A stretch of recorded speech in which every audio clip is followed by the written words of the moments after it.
Eoin, 4 years in the making. Can you sum up what this means to you and to English cricket? To me and to the team and everybody who's been involved over the last 4 years, it means absolutely everything. And the planning, the hard work, the dedication, the commitment, and the little bit of luck today really did get us over the line. It's been an absolutely incredible journey. To everybody around the country and around the world who has followed us and supported us, thank you so much. It's been phenomenal. Right from the very beginning of the tournament, all the way through, regardless of our performance, people believed because we believed. And I'm very thankful for that, and everybody is as well. What do you think, what do you hope that game will have done for the legacy in terms of English cricket in this country, participation?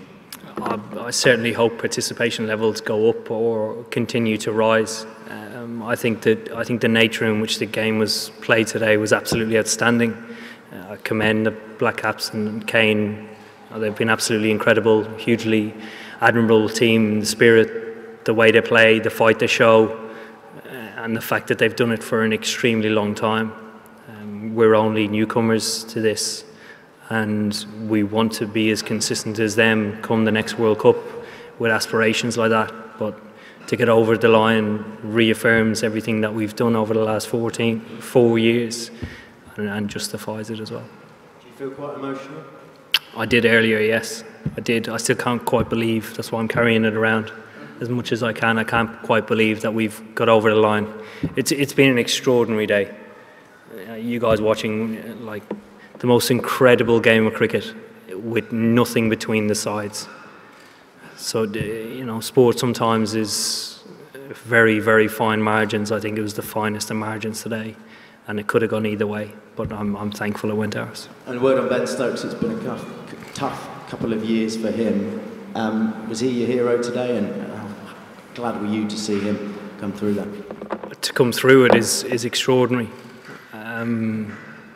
It's almost superhuman. He's really carried the team and our batting lineup. I know Joss and his partnership was extraordinary, but to bat with the lower order the way he did, I thought was incredible.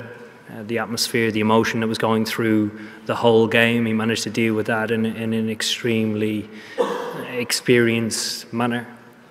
And obviously, everybody watching at home will hopefully try and be the next Ben Stokes. Final one for me, a tough question I understand right now, but have you looked beyond this and the next phase of your captaincy or England's next journey? I haven't. We'll let the dust settle, we'll celebrate as hard as we can. I think it's deserved. And then we'll look at things. 4 years is a long time away. And I think, you know, there's a big question I'll have to answer. Will I be in the team in 4 years? Will I be good enough? These guys are improving very quickly. Will I be able to keep up with them? We'll go Will and Mel. When you took the field for the Super Over, you had a team talk and everyone seemed to walk away smiling and laughing. Can you say what was said? And is that sort of what you think this team's about? Even in that incredibly pressurised moment, you're still giggling. Yeah, I encouraged them to smile, laugh, enjoy, because it was such a ridiculous situation where there was quite a lot of pressure in that particular moment of the day, never mind the rest of it. And the fact that it got to a Super Over and we had that to defend, it was a matter of trying to put smiles on the guys' faces to release a bit of tension. And guys responded brilliantly to that. We've worked extremely hard to get to the final. And to play in a Super Over at the end of an extremely draining day, you know, it takes a huge amount out of you. So it was, you know, remain calm, but make sure we enjoy this. Whether we win or lose, we've done incredible things. I guess on a similar theme, you said yesterday that you didn't know what you were going to say to the players before you took to the field. What theme did you go for, and what were you saying to Jofra in between balls when you kept going up to him? Yeah, this morning went pretty seamless. So it was a matter of reaffirming to trust the process and the fact that we are ready, emphasising that everybody's going to feel different on a day like today. It's uncharted territory for us, and I think everybody individually will feel and deal with it within their own way. and that's absolutely fine. You don't need to feel one way. You can feel it whatever way you like, and then crack on. Joffre is pretty easy. He's an unbelievably talented player and has an unbelievable array and repertoire of balls to bowl. We're trying to keep it pretty simple and bowl Yorkers the whole time until he bowled that short ball. So it's just reaffirming what he was trying to do the whole time and that he was doing a great job. Going back to what we were saying earlier on about the legacy from this game, there would have been millions of people watching the game on terrestrial TV this afternoon. Do you hope that's the dramatic nature of the game will help reconnect, if you like, a lot of people in the country with the game of cricket? I hope so, particularly given the time it finished. Obviously today's a big day of sport with Wimbledon and Silverstone GP going on, but I think, you know, Sunday evening people normally settle in for a little bit of David Attenborough or some random film that's on, so I hope they were tuned into the cricket. Eoin, when did you know that the Super Over would be settled on boundary scored if it was a tie? When we took the field, I asked what would happen, because we sat in a meeting pre-tournament, and then when it got close to the chase, we started refreshing our minds whether it was going to be a Super Over or not, and then communication from Aliam Dar up to the changing room before we batted, and then reaffirmed when we went out the field. And could there be plans for a victory parade now? I know you probably weren't planning that before, but could there be? I've got no idea. That's not much. I take the bus through London. It doesn't bother me. If there is one, well, I'm just delighted to win. Is Ian and Rory? When those runs overthrows came off Ben Stokes' bat, and it looked as though that might have been the winning moment, the camera panned to your face, and there obviously were a lot of conflicting emotions. Can you explain what you were thinking at that moment? Well, I wasn't quite sure what had happened to start with, because obviously he dived and there's dust everywhere and the ball just deflected through, and all the black caps are standing around going, what's going on? So I was trying to figure out, he hit it, the keeper hit it, what was going on, and then I was just trying to stay in the moment, really. I wasn't celebrating. It's not something that you celebrate or cheer. Well, I don't, because that could be us on the other side of it. And there's margins like that today that we spoke about. We've spoken about that just chatting on the outfield, the finest of margins today of, you know, guys ducking balls when they could have scored, or different case scenarios, stealing runs where guys should have stopped them. It really does emphasise, you need to be on top of your game. Rory? Eoin, can you talk us through how calm or not calm you were in that last half hour, say, when the chaos was unfolding, and in particular as a captain, I guess your most important choice in the end was who to send out as batsman and to give the last over to in the Super Over, just the clarity of those decisions around. Yeah, probably the last 10 minutes of it were worse than the 20 minutes leading in. Getting that tight and losing a game like that is sometimes the worst.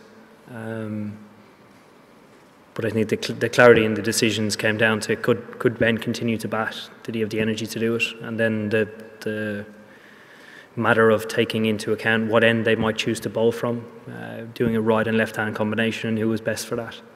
Are you content that you might be up there now with Bobby Moore and Martin Johnson on the Mount Rushmore? Not at all. There's no Mount Rushmore. Primrose Hill, that's about it. Back in the room, yeah. Eoin, you spoke about the finest of margins and the finest of margins, and Kane Williams also spoke about the uncontrollables, and he was asked about luck. Had it played a role? Do you think the luck of an Irishman got England over the line? We had Allah with us as well. I spoke to Adil. He said Allah was definitely with us. And I said we had the rub of the green. You know, our actually epitomises our team. It's quite diverse backgrounds and cultures, and guys grow up in different countries and are at the stage of where they're at in their career. But to actually find humour in the situation that we were in at the time was pretty cool. Eoin, you described Ben Stokes as superhuman. I just wondered if you could have a word on his contribution, not just from today, but what happened in Calcutta 3 years ago. I'm guessing that was an inspiration for him, but how much does it show his character that stepping up today and doing that after what happened in Calcutta? Yeah, I've said this a number of times about Ben. I think a lot of careers would have been ended after what happened in Calcutta. Ben on numerous occasions has stood up individually and in a unit for us. He leads the way in training, in any team meetings we have, and is just an incredible cricketer. And today he's had a huge day out, and obviously we're thankful for that. Yes, sir. And congratulations. In 1987 World Cup, Alan Lamb with that Mike Gatting with that reverse sweep, all that happened. This England side is known for its fearless brand of cricket. Even against the Australia semi-final, you played a reverse sweep, you didn't connect, and then again you went for another reverse sweep. Joe Root did the same. Jason Roy bashed against Indian spinners. Today we saw some audacious scoops from Josh Butler under pressure. Do you think at what moment, what sort of a risk did you guys take? If you had to pinpoint one gamble or risk throughout the tournament that actually turned things around for you guys, would you like to pinpoint that? The fearless brand of cricket? I think the biggest risk for us throughout the tournament is actually not playing an aggressive or positive brand of cricket. That's the biggest risk for us. We did it in one game in particular against Sri Lanka, and it cost us the game. So that would be our biggest risk, not staying true to what we believe works. Yes, sir. Congrats on your victory today. You mentioned many twists and turns throughout the game that could have defined it. In the finish, it was essentially tied twice. If you put yourself in Kane Williamson's shoes, do you think the boundary rule is a fair way to decide a World Cup final? If you could give me an alternative, I'd be able to compare the both, but I can't think of an alternative at the moment. The rules were obviously set out a long time ago, and we have no control over them. So. Stephen at the back. We'll take two more after that as well. Owen, there's a nice story involving George Cohen and Ben Cohen. George played for England's men in the final, Ben in 2003, where George told Ben, there's not many games where your life will change forever. Do you realise that your life has just changed forever, or if not, how long might that take to sink in? I'm not sure it has. I hope it hasn't changed that much. I enjoy my life. I lead quite a quiet one, so I hope it hasn't changed too much. I'd love it to change for everybody else who wants it to change, but I enjoy my life. Take a couple more. Just here on this side, yeah.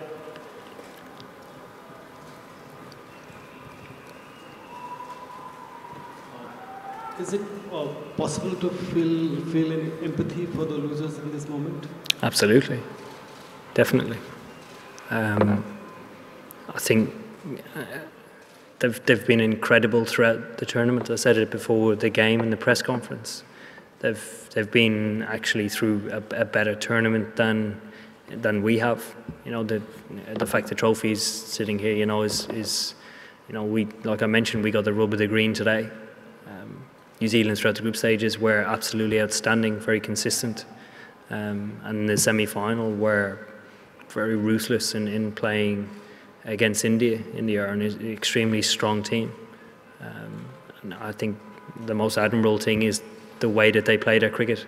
They consistently perform and compete against the very best, and at different stages throughout the year they are the best, and they do it in a fashion that you'd have no qualms in turning around to your kid and saying, please idolise these guys. They are very admirable. They are. Last question, Scott. Owen, I know your head's very much in this moment and how amazing today was, but obviously it's a big summer for English cricket and there's an Ashes series coming up. The guys who played both formats, how much can today spur them on and give them so much more confidence going into that Test series as well? I think it'll give them a lot of confidence.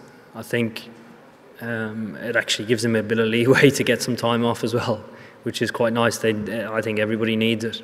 This tournament has taken a lot out of us as a team, both mentally and physically.